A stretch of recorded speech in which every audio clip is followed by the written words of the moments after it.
এই প্রশ্নটি কোনো আবেগী উচ্চারণ নয়, এটি একটি নৈতিক জিজ্ঞাসা। এটি ক্ষমতার প্রতি ছড়ে দেওয়া প্রশ্ন। এটি রাষ্ট্র, সরকার, সংবিধান, প্রশাসন, ভাষা, অর্থনীতি এবং পররাষ্ট্রনীতিকে একসঙ্গে দাঁড় করায় জবাবদিহির কাঠগড়ায়। বাংলাদেশ কার? চাঁদাবাজদের, কোনো পরিবারে, কোনো স্বৈরশাসকের, ক্ষমতাসীনদের, দলীয় কাঠামোর, কোনো বিদেশি রাষ্ট্রের প্রশাসনিক সুবিধাভোগীদের, নাকি সেই জনগণের যারা রক্ত দিয়ে এই রাষ্ট্র তৈরি করেছে? উত্তরটি সরল, বাংলাদেশ জনগণের। কিন্তু বাস্তব রাজনীতিতে এই সরল সত্য কথাগুলো আজ সবচেয়ে বেশি বিকৃত।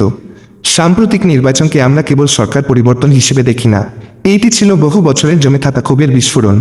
এইটি ছিল নীরব অপমানের বিরুদ্ধে জবাব। এইটি ছিল দীর্ঘদিনের বৈষম্য, স্বৈরাচারী শাসন, দুর্নীতি, ক্ষমতার এককেন্দ্রিকতা এবং রাজনৈতিক অবিশ্বাসের বিরুদ্ধে একটি সুস্পষ্ট অবস্থান।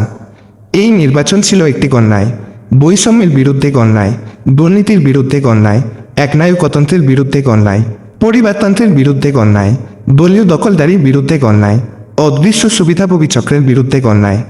জুলাইয়ের যোদ্ধারা যে নৈতিক টানাপোড়েন সৃষ্টি করেছেন তা ক্ষমতা লোকের টানাপোড়েন নয়, তা পরিবর্তনের টানাপোড়েন, ন্যায়ের টানাপোড়েন, দেশপ্রেমের টানাপোড়েন। আমি চাই সেই টানাপোড়েন বেঁচে থাকুক, শক্তিশালী হোক, প্রজন্ম থেকে প্রজন্মে তার প্রভাব পৌঁছাক। বাংলাদেশ কোনো দলের সম্পত্তি নয়, বাংলাদেশ কোনো আঞ্চলিক শক্তি প্রভাব বলয় নয়, বাংলাদেশ কোনো বৈশ্বিক পরীক্ষাদার নয়, বাংলাদেশ শুধু জনগণের।